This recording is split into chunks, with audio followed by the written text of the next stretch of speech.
بسم الله الرحمن الرحيم والنجم إذا هوى ما ضل صاحبكم ينطق عن الهوى. NIA کلین چٹ دے رہی ہے, CBI کلین چٹ دے رہی ہے, بمبئی کی IB کلین چٹ دے رہی ہے, تمل ناڈو کا جج کلین چٹ دے رہا ہے, صاف کہہ رہا ہے کہ آسارام اور بابا رام دیو کی سمپتی ضبط کیوں نہیں کی جا رہی ہے. آشرم میں ریپ کرتے ہیں اور ان کی سمپتی ضبط نہیں ہو, جو انتی شانتی کا سندیش دے رہا ہو اس کی سمپتی ضبط کر رہے ہو. میں خود سنتا ہوں ڈاکٹر ذاکر نائک کے لیکچر, مجھے تو کوئی آپتی جنک بات نہیں سنائی دی. کتنا بڑا تماچا ہے مودی کے گال پر. مولانا صاحب مودی کا نام نہ لو, کیوں, میرا باپ لگتا ہے کیا؟ کتنا بڑا تماچا ہے مودی کے گال پر. انٹرپول نے بھی کلیئر کر دیا ہے کہ کوئی ثبوت نہیں ملا. پھر بھی ہم آہ بھی کرتے ہیں تو ہو جاتے ہیں بدنام, اور تم قتل بھی کرتے ہو تو چرچا نہیں ہوتا. سب سے بڑا بے ایمان اور ڈھونگی یہ بابا رام دیو. دنیا کو الو بنا رہا ہے, دواؤں میں پیشاب ملا رہا ہے, معجون میں ہڈیاں ملا رہا ہے, بیچ رہا ہے, لیکن مودی کا آشیرواد ہے. بھی سرکار بدلی, اس کی کمپنیوں پہ چھاپے پھر پڑیں گے. یہ کوئی پراپرٹی اپنی تھوڑی ہے, یہ زمین اپنی تھوڑی ہے. جس مکان میں مودی جی رہ رہے ہیں وہ ان کا تھوڑی ہے, یہ کرایہ دار ہیں. راحت اندوری نے کہا تھا نا, کرایہ دار ہیں, ذاتی مکان تھوڑی ہے. آج جو صاحب مسند ہیں کل نہیں رہیں گے. کرایہ دار ہیں, ذاتی مکان تھوڑی ہے. یہ سب ایسی ہے, چلتا رہے گا. میرے بھائیوں, رب کعبہ کی قسم, اتنے بڑے گراؤنڈ میں, اتنے بڑے ہال میں, جس ہال کی خوبصورتی بتلا رہی ہے کہ اس کا کرایہ بڑا مہنگا ہے. میرے بھائیوں, آپ لوگوں کے سامنے بھی بانگ دہل اعلان کرتا ہوں, اللہ کی ذات کو گواہ بنا کے کہتا ہوں, مودی مودی مودی کسی سے میں نہیں ڈرتا. رب کعبہ کی قسم, یہ کوئی کچھ نہیں کر سکتا. صرف یہ عزم کر لو, یہ دل کے اندر طے کر لو کہ جب تک جیئیں گے رب کے قرآن کو بلند کریں گے, محمد کے فرمان کو بلند کریں گے. یہ کوئی تمہارا کچھ نہیں کر سکتا. وقتی طور پہ پریشان تمہیں ضرور کر سکتے ہیں, لیکن ہمیشہ کے لیے پابندی نہیں. یہ دن کو سورج کی بادلوں کی بدلیاں چھپا تو سکتی ہیں, لیکن نکلنے سے روک نہیں سکتی ہیں. میرے بھائیوں, یہ وقتی طور پہ پریشانیاں آ رہی ہیں, یہ سب ختم ہو جائیں گی. سورج نکلے گا, چمکے گا, اس لیے کیونکہ میری جمعیت میرے ساتھ ہے, میری جماعت میرے ساتھ ہے, یہ نوجوانوں کی طاقت میرے ساتھ ہے. اور میری ماں نے تو مجھے پیدا کیا تھا, تو پیدا کرتے ہی کہہ دیا تھا ان صلاتی و نسکی و محیای و مماتی للہ رب العالمین. اللہ تیرے نام پہ پیدا کیا, تیرے نام پہ وقف کر رہی ہے.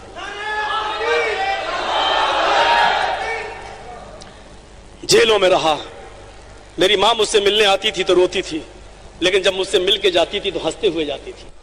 رب کعبہ کی قسم, اس اسٹیج پہ بیٹھا ہوں, سوچتی تھی جیل کیسی ہوگی. ملنے آئی تو رو رہی تھی دروازے پر, لیکن جب مجھ سے مل کے گئی تو کہتی بیٹے ساری پریشانی میری ختم ہو گئی ہے. میں نے دیکھا یہ جیل تو لگی نہیں رہا ہے.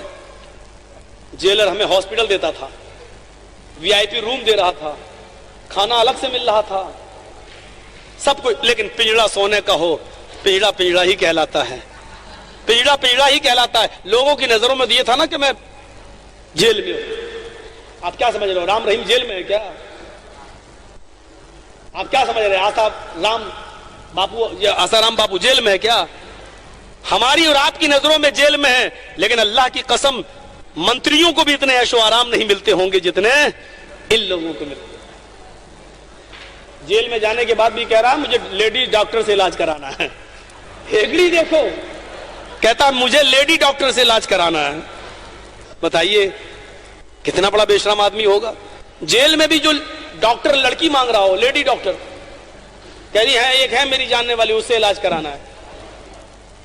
اور اس نے باقاعدہ کہا, مولوی جرجیت جب بولتا تو ثبوت کے ساتھ بولتا ہے, باقاعدہ کہا کہ 2 گھنٹے تک میرا چیک اپ چلے گا.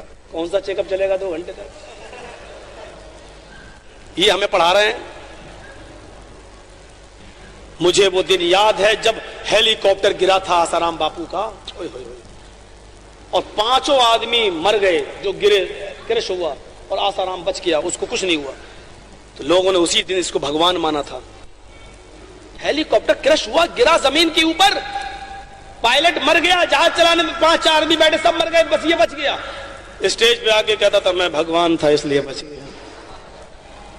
مجھے وہ دن بہت چبھ رہا تھا, کیونکہ تمام ہندو بھائیوں کی کھوپڑیوں میں بٹھا دیا گیا بھگوان بھگوان بھگوان, بھگوان تھا بچ گیا, بھگوان تھا بچ گیا. میں موقع کی تلاش میں تھا. اتفاق دیکھیے کہ جس دن یہ جیل میں گیا اس وقت بھی میں جودھ پور میں تھا. میں نے اسی دن تقریر میں کہا بھگوان بھی کبھی جیل میں جاتا ہے. جواب دے دیا, میں نے جواب دے دیا, دل میں رکھا رہا. کیا جواب دوں, کیا جواب دوں؟ جس دن جیل میں گیا میں نے کہا بھگوان بھی جیل میں جاتا ہے کیا. جواب دے دیا. میرے پیارے ساتھیوں, ڈرنے کی ضرورت نہیں, تم اپنے اندر حوصلے پیدا کر لو. اگر تم ہی ڈر گئے تو ہم اکیلے کہاں کام کر پائیں گے؟ تم ہی ڈر گئے تو ہم اکیلے کہاں چل پائیں گے؟ یاد رکھنا, 18 سال پرانی زندگی, ابھی بھی ہمارے اندر وہی جوانی ہے, ابھی بھی وہی جوش ہے, لیکن تمہارے پست ہمتی نے مجھے سنو بولنے پر مجبور کر دیا. جہاں جاتا ہوں مولانا تم تو چلے جاؤ گے, مقدمہ ہمارے اوپر چلے گا. تمہارے اوپر نہیں چلے گا, میرے اوپر چلے گا. 54 مقدموں میں آپ تعجب کریں گے 47 مقدموں کا فیصلہ میرے حق میں گیا ہے. 54 مقدمے جس کے اوپر قائم ہوں اور 54 میں 47 مقدموں میں باعزت بری نکلے ہوں.